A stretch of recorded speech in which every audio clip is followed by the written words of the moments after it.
Well, I think when we looked at this workshop, it was important for us to really focus on the business aspects of this venture.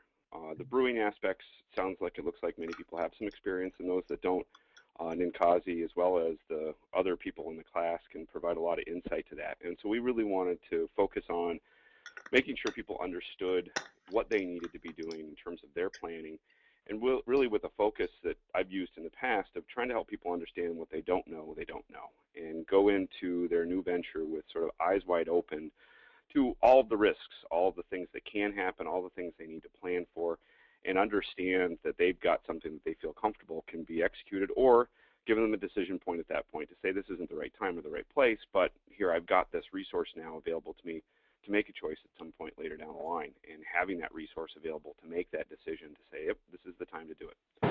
So let's talk a little bit about some of the details behind it. So Hannah, you could go to the next slide. Okay.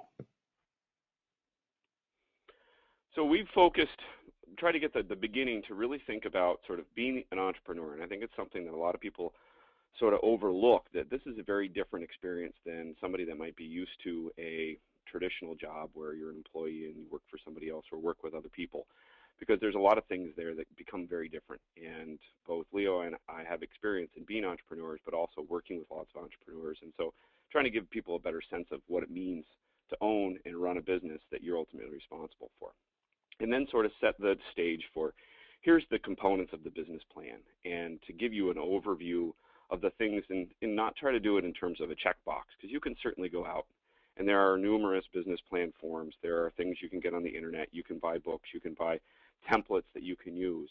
But ultimately, the business plan needs to be that living, breathing document that is your vision, that includes the right things depending on the audience. So depending on how you're going to go about financing and so on, those things need to be in there. So to give you a framework to start out with. What we found is the biggest struggle is the next point, is trying to understand what does the market look like. Where are you going to be? What are you going to try to be selling? And who's ultimately going to buy it? And going through steps of trying to get data around that. Because if you look at the end is really the financial piece, because it ties stuff together.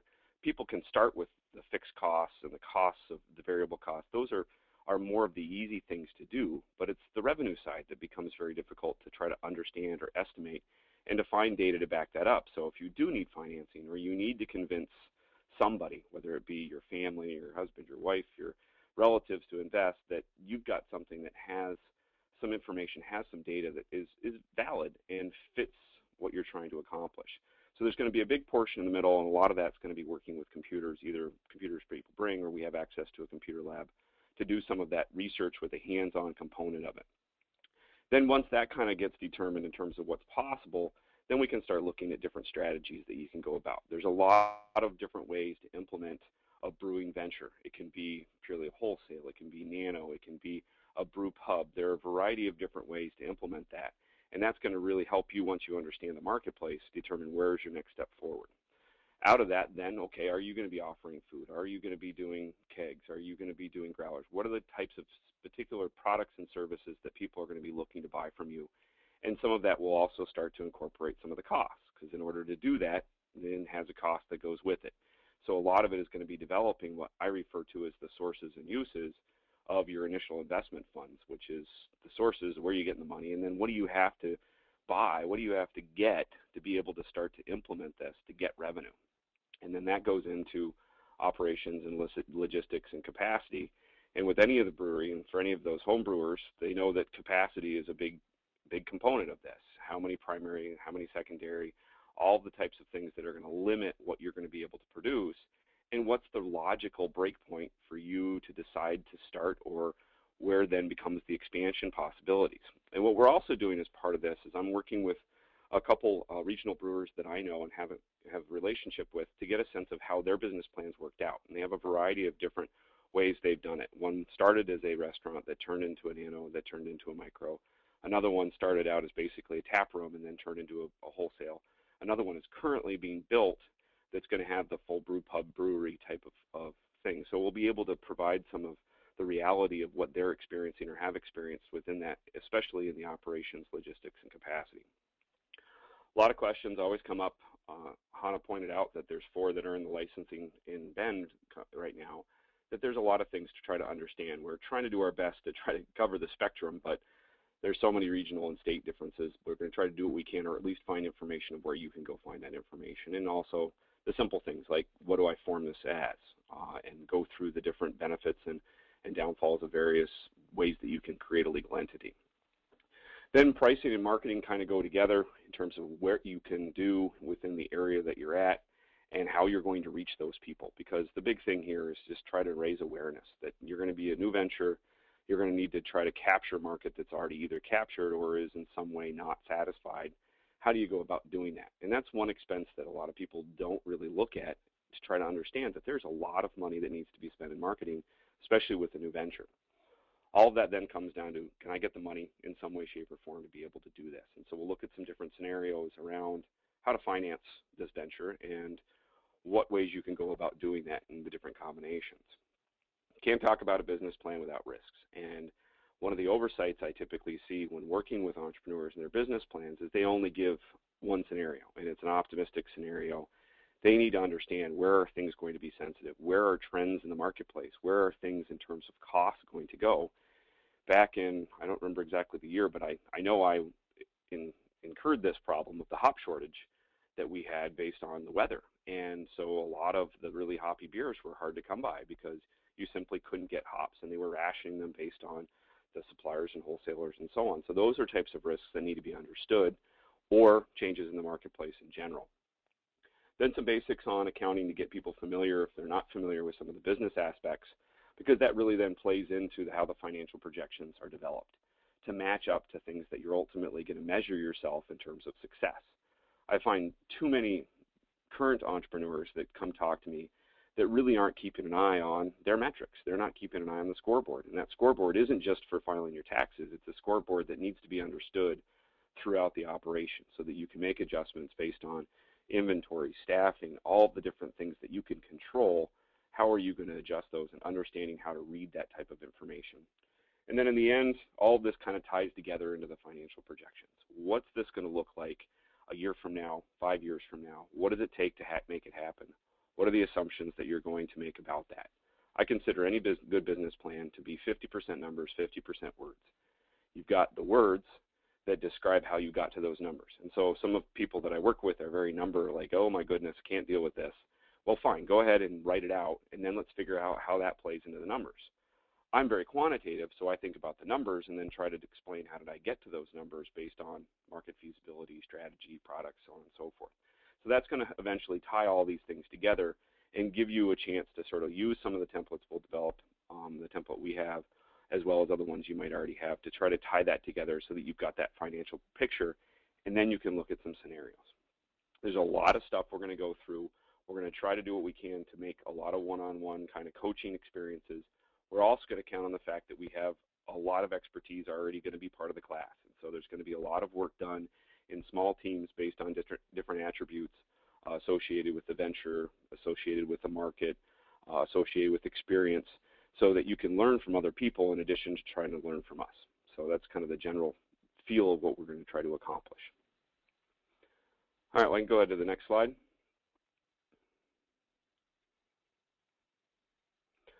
So crafting that business plan, this becomes that document that hopefully will be living and breathing and can allow you then to look at modifications and understand, okay, what does this look like now? What does this look like in the future? And do I have something that needs some adjustments or needs some change in the strategy? So the business plan is really that go-to document that's going to outline and give detail at the same time to that business venture. Next slide. The business opportunities. A lot of people go in with one level set, one mindset. I know for myself, as having been a home brewer, you get people raving that have never really looked at other types of beer styles. And all of a sudden they try something and they're like, wow, I've never knew that there was this beer style. One of the things that I do as a fundraiser for one of the groups I'm involved with is brew a batch of beer for somebody that wins it in an auction.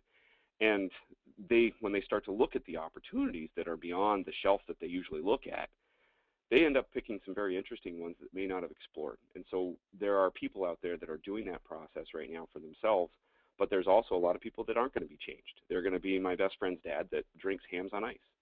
those are going to be some of the people that you may be trying to get to or not. And looking at how those opportunities evolve within your area, a place like Bend, you know they have opportunities because people are interested in beer.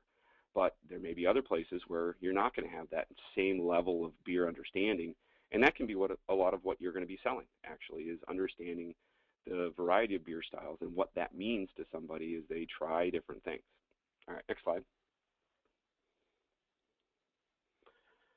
So once you've got that sort of idea of where you're going to head, well, how do you go out and reach those people? How do you then also look at in your business plan, what are the scenarios for growth?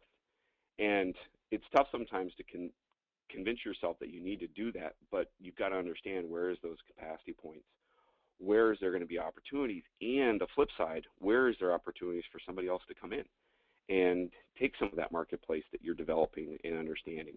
So being ahead of the curve as well, because you'll see it, there are opportunities, but that means that there are other people looking at those opportunities and how to sort of keep your marketplace to yourself or keep that amount of people that are interested in your product or your service in a way that's useful for you to continue to be profitable. Okay, next slide. There's a lot of particular business laws. There are a lot of general business laws that people need to understand, even the arcane distribution that has to happen in terms of wine and liquor and spirits and the way that they were set up. And that's going to come from some of the early part of the history of brewing is how do we get to this point? How do we get to this business model that exists? And how can you either take advantage of that or what are some things that are changing in terms of trends, in particular stuff like the micro distilleries and some of these other business laws that are being changed to be more friendly to the craft brewing business, where a lot of them were set up for more of the industrial brewing side of things, and how that's going to impact some of your business model. And that's an important part of understanding that component. Okay, next slide. All right, Hannah, I'm going to go ahead and pass this back to you then in terms of some of the closing things up here, and then we can get into some questions. All right, thanks, Roger. Okay, so sorry again, messing with the PDF. So just a last little note, professional and non-credit education actually has a number of brewing courses that we do offer. Craft Brewery Startup Workshop is designed, as we've talked about, for people who are interested in starting up their own brewery. Our other beer courses include brewing analytics, sensory analyses, and beer proficiency. And that doesn't necessarily mean that the people who might be interested in these courses aren't interested in opening their own brewery. They just have different focuses to them. And you can find out more about all these offerings if you go to pne.oregonstate.edu and /beer. So now I think I'm going to open the floor to questions. I don't see anything yet in the text box, but if anybody has, I'm going to check the questions box as well. All right, I see Chris Morgan has introduced himself. Hi, Chris. Does anybody have any questions? If you do, feel free to go ahead and type in the chat box. Conversely, if you feel more comfortable speaking, then I can go ahead and unmute you. Just let me know through the chat box.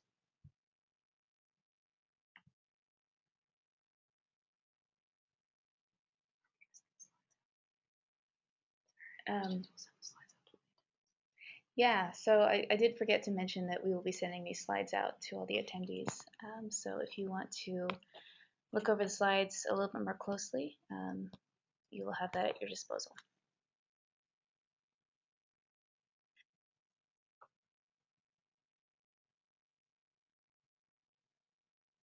Let's see. All right, well, if there are no questions, actually I see a little, oh, okay. I see a question for Roger from Chris. Go ahead and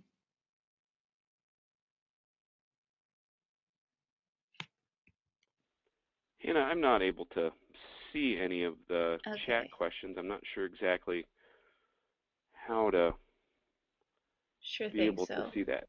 what I'm going to do, I'm going to go ahead and unmute unmute you, Chris, and you can, if you don't mind, going ahead and just um, sharing it verbally. So now you're unmuted. Okay, can you guys hear me? We can Yep. hear you.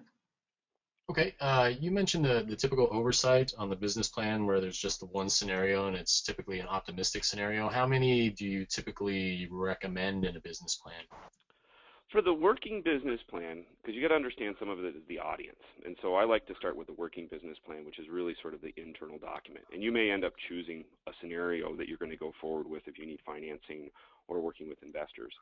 But I typically like to start, first of all, with the break even and not even worry about the market and say, okay, given the size, the structure, the cost that you're talking about, what do you really need to do to simply break even? And that's sort of the starting point, because that's easy if you've got all your costs pretty well squared away. Then, based on your market feasibility, you kind of have that middle of the road one that says, this is really the likely scenario that I'm kind of expecting to happen, with some pessimism involved with it in terms of not being too optimistic. But then you also, at a minimum, need the capacity. Okay, at what point, based on your structure, based on your product and services, do you run into you just don't have enough space? Is it not enough space for beer, for people to eat, for parking? What is it that's going to be that capacity limiter? And once you've got those three, you can start to really look at how much room do you have. Because if your likely is really close to your break even, you really need to look at something. If it likely is close to the capacity, well, you probably need to look at a different size operation. So starting with a minimum of those three, and then depending on what you see in terms of the risks, deciding what else do I need to include here for myself. Is it something to do with pricing points in terms of raw materials, or is it purely to do with the right location? Because that might be a real killer in terms of rent or buying that all of a sudden is going to really impact your business plan. So those are the kind of the minimum I start with, is the break even, the likely, and the capacity. Okay, great, thank you. Mm-hmm. And I see another question here from Dean, and he's just wondering if the workshop is available year round or once a year. It will be available once a year, so we'll be offering it again in 2014 around the same time. We haven't settled on the dates yet, but it should be around the September time, probably in Bend again. And if you are interested in hearing, getting an early alert to the registration opening, then what I would do is go ahead and register for the course. And it is full at the moment, but we'll put you on the wait list. And everybody who's on the wait list this year for the course will end up getting a week advance notice on when registration opens. So we'll give that to you. You still have to register yourself next year, but you'll at least have that early warning. Let's see. Any other questions before?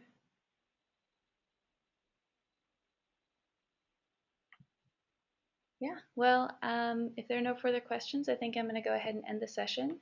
Thank you all for attending. And as I said before, we'll go ahead and send these slides to you so you can look things over. As you can see on the questions slide, our phone number is there as well as our email address. So if you have any questions after this, feel free to get in contact and we can give you some more information. All right, well, thank you so much, and thank you, Roger, and hope you all have a great Wednesday. Take care. My pleasure. Hope to see you all at the workshop or potentially next year.